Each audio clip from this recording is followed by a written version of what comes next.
अपने शहरियों को अपनी पुलिस के ज़रिए से गोली से उन पे हमला कराया और उनकी जान ली। पूरी दुनिया में लोग इस वक्त तकलीफ में हैं। हम सब लोग मौलाना महमूद मदनी साहब, मौलाना बदरुद्दीन अजमल साहब ने ये मशवरा करके हम सबको यहाँ भेजा है और सारा मुल्क शर्मिंदा है इस किरदार से। एक बात ही आप समझ लीजिए, गवर्नमेंट की ये जिम्मेदारी है कि अपने शहरियों की हिफाजत करे, हमारे साथ अभी ऐसी बात उनके बसने का इंतज़ाम करे, उनको बसाया जाए। जो आज लेकिन हैं तो इसी मुल्क के शहरी। गवर्नमेंट अपनी जिम्मेदारी को निभाए। हम उनसे बात कर चुके हैं, आगे बात करेंगे। यहाँ से हम दिल्ली जाकर के होम मिनिस्टर से भी बात करेंगे और आगे प्राइम मिनिस्टर से भी बात करेंगे। यहाँ चीफ मिनिस्टर साहब से हम मिल चुके हैं। हम चीफ मिनिस्टर साहब से और हुकूमतों से कहना चाहते हैं कि जिस ज़मीन को देने के लिए फैसला किया गया है, बसे हुए लोगों को 30 साल 40 साल से यहाँ लोग रह रहे थे, आपने लम्हों में सेकंडों में इनको उजाड़ दिया। 15-16 लोग जख्मी हो गए पुलिस की बर्बरियत से। 14 साल के बच्चा भी है, 27 साल की औरत भी है और 61 साल के एक बूढ़ा बुजुर्ग भी है। इनको गोलियां मारी गई, इन्हें चोट आई। अपने शहीद इनकी हिफाजत करनी चाहिए थी। बहुत दुखी है। लेकिन बहरहाल हमें हरगिज़ मायूस होने की ज़रूरत नहीं। हम अपने इस वतन अजीज़ के हिंदुस्तान के शहरी हैं, हमारा ये हक़ है। हम लोग इंशाअल्लाह कोशिश करेंगे कि हुकूमत अपनी जिम्मेदारी को निभाए और हम लोग भी अपने फ़राइज़ को अंजाम देंगे। जो कुछ मुमकिन हो सकेगा, टूटा फूटा काम अल्लाह रब्बुल इज़्ज़त हमसे लेंगे। जमीयत उलमा हिंद और जमात इस्लामी यहाँ मौजूद है, हमारे साथ आए हैं दिल्ली से, हज़रत मौलाना महमूद मदनी साहब, मौलाना बदरुद्दीन अजमल साहब। हम सब लोग मिल करके इनकी बादाबादकारी करेंगे और जितने इनके मामलात हैं उसको उस लड़ाई को लड़ेंगे इंशाअल्लाह। अपनी जिम्मेदारी नहीं अदा की है, समझ रहे हैं। अपने शहरियों को अपनी पुलिस के ज़रिए से गोली से उन पे हमला कराया और उनकी जान ली।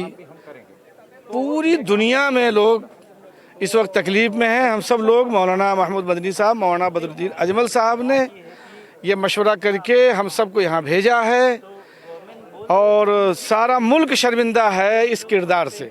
एक बात ही आप समझ लीजिए, गवर्नमेंट की ये जिम्मेदारी है कि अपने शहरियों की हिफाजत करे, हमारे साथ अभी ऐसी उनके बसने का इंतज़ाम करे, उनको बसाया जाए।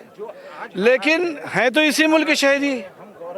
गवर्नमेंट अपनी जिम्मेदारी को निभाए। हम उनसे बात कर चुके हैं, आगे बात करेंगे। यहाँ से हम दिल्ली जाकर के होम मिनिस्टर से भी बात करेंगे और आगे प्राइम मिनिस्टर से भी बात करेंगे। यहाँ चीफ मिनिस्टर साहब से हम मिल चुके हैं। हम चीफ मिनिस्टर साहब से और हुकूमतों से कहना चाहते हैं कि जिस ज़मीन को देने के लिए फैसला किया गया है, बसे हुए लोगों को 30 साल 40 साल से यहाँ लोग रह रहे थे, आपने लम्हों में सेकंडों में इनको उजाड़ दिया। 15-16 लोग जख्मी हो गए पुलिस की बर्बरियत से। 14 साल के बच्चा भी है, 27 साल की औरत भी है और 61 साल के एक बूढ़ा बुजुर्ग भी है। इनको गोलियां मारी गई, इन्हें चोट आई। अपने शहीद तो इनकी हिफाजत करनी चाहिए थी। लेकिन बहरहाल हमें हरगिज़ मायूस होने की ज़रूरत नहीं। हम अपने इस वतन अजीज़ के हिंदुस्तान के शहरी हैं, हमारा ये हक़ है। हम लोग इंशाअल्लाह कोशिश करेंगे कि हुकूमत अपनी जिम्मेदारी को निभाए और हम लोग भी अपने फ़राइज़ को अंजाम देंगे। जो कुछ मुमकिन हो सकेगा, टूटा फूटा काम अल्लाह रब्बुल इज़्ज़त हमसे लेंगे। जमीयत उलमा हिंद और जमात इस्लामी यहाँ मौजूद है, हमारे साथ आए हैं दिल्ली से, हज़रत मौलाना महमूद मदनी साहब, मौलाना बदरुद्दीन अजमल साहब। हम सब लोग मिल करके इनकी बादाबादकारी करेंगे और जितने इनके मामलात हैं उसको उस लड़ाई को लड़ेंगे इंशाअल्लाह। अल्लाह इनकी हिफाजत फरमाए, मदद फरमाए। सीएम के साथ बातचीत हुआ? जी हाँ, हुई है। तो बातचीत में किस टॉपिक के लिए डिस्कस? उस बातचीत के बाद आज हम यहाँ आए हैं। अब यहाँ से जाने के बाद कोशिश करेंगे कि फिर उनसे दोबारा बातचीत की जाए। अगर इस वक्त मौका नहीं मिल सका तो फिर देखेंगे, या फिर मरकज़ के होम मिनिस्टर साहब से मिलेंगे, उनसे बात करेंगे। পিছে আজমল সাহেব পঠাই দিছে, আমাৰ দলৰ বিধায়কসকল আহিছে, জমিয়ত উলামা হিন্দৰ বিভিন্ন পৰ্যায়ৰ নেতাসকল আহিছে। আমি যিখিনি সা সামগ্ৰী লৈ আহিছোঁ এইখিনিতো যথেষ্ট নহয়। আমাৰ MLA সাহেবে ক'লে, ৰফিকুল ইছলাম সাহেবে ক'লে, আমাৰ ডিমাণ্ড হৈছে যে এই মানুহখিনি পুনৰ সংস্থাপন কৰিব লাগে, মাটি দিব লাগে তেখেতসকলক, আৰু তেখেতসকলক যিখিনি জীয়াই থকাৰ কাৰণে যিখিনি প্ৰয়োজনীয় বস্তু সেইখিনি চৰকাৰে অতি সোনকালে দিব লাগে। আৰু আজমল সাহেবৰ তৰফৰ পৰা যোৱাকালি আমাৰ যিসকল মানে ইনজুৰ্ড হৈছে তেখেতসকলক 20,000 টকা দিয়া হৈছে আৰু আজি 2 লাখকৈ টকা মৃত ব্যক্তিসকলৰ পৰিয়ালক দিয়া হ'ব।